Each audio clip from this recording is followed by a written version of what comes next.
What do you know about the game? The smiles vanished from the assembled collection of conspiracy hounds and deep web curiosity seekers.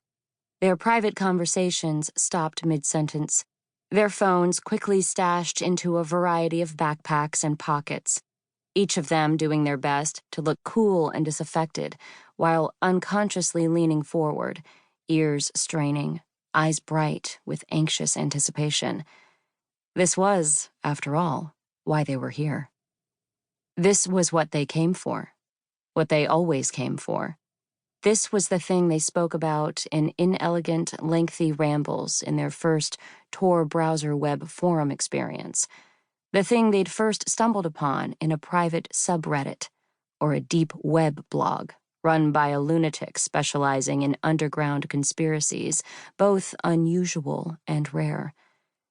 This was the thing that itched your skull, that gnawed at the part of your brain that desperately wanted to believe in something more.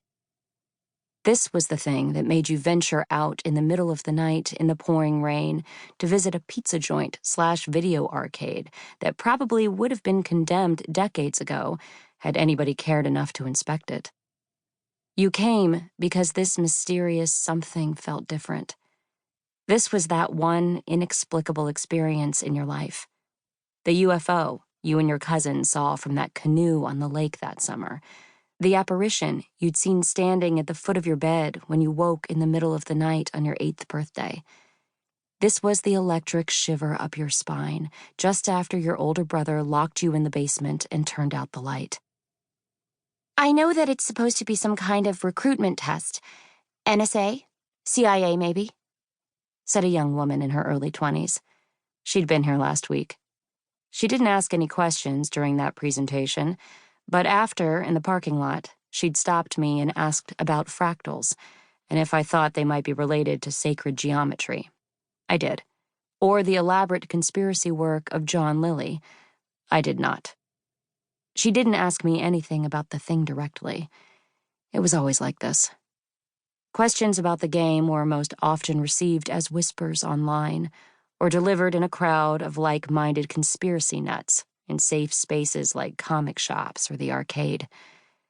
Out in the real world, talking about it made you feel exposed, like you were standing too close to something dangerous, leaning out just a bit too far on the platform while listening to the rumble of the approaching train.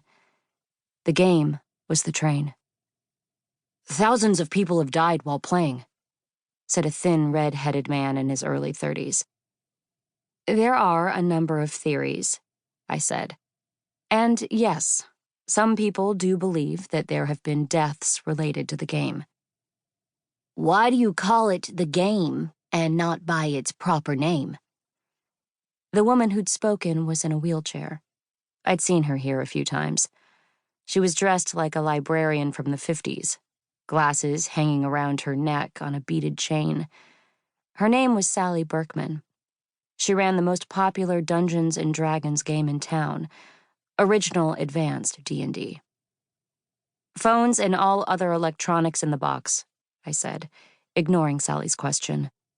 They loved it when I played it up, made everything feel more dangerous, more underground.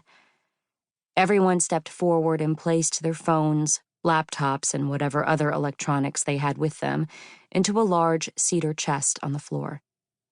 The chest was old. The magician had brought it back from a trip he'd taken to Europe a few years ago. There was a graphic stamped onto the lid, some kind of ceremonial image of a hare being hunted. It was an intricately detailed and terrifying scene. There were a bunch of hunters and their dogs in the background, bearing down on their prey in the foreground. But the thing that drew all your attention was the expression on the hare's face.